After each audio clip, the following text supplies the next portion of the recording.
I'd love to hear from you what you see as some of the patterns of greatness in your category.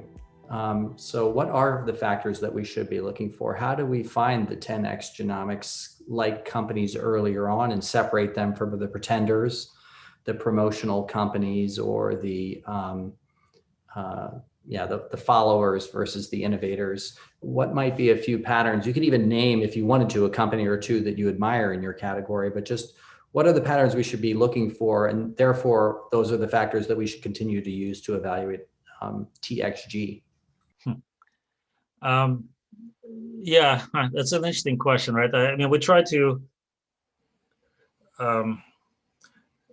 think ourselves within the company. We try to think in terms of first principles, like what is the right thing to do and kind of do it, as opposed to modeling ourselves too much like other companies. To any extent, when I do, I think there's a few kind of common failure modes, maybe in our industry, substantial companies especially, when they sort of underinvest in R&D, and it's because our space tends to be pretty sticky. So once you have a product that works, scientists like to use it until something much better comes along, and so that creates like kind of a fairly extended sort of half-life of technologies, and that creates a temptation to kind of just keep sort of harvest cash, and not invest in technology. And there's sort of you can get into a vicious cycle where if you're not investing in R&D, then great technologists and scientists don't want to work at that company, and then you no longer have the capability to kind of develop new products, and so you keep cutting it further and further.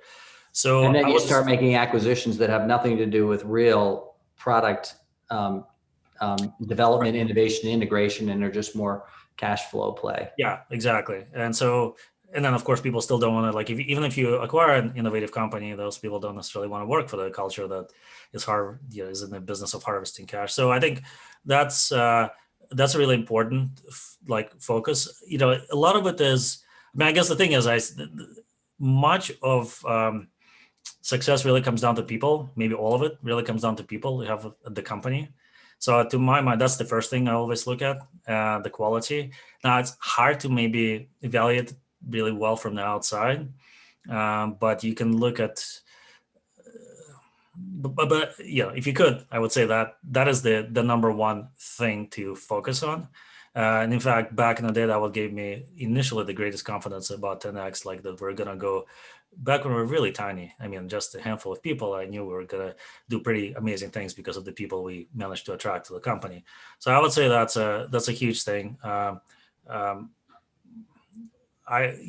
the third thing I would say is probably customers, talking to scientists, because again, in our space, our customers are incredibly smart. And do they sort of respect the company? Do they respect the people there? Do they respect the products that come out there? Right. I think that's very important.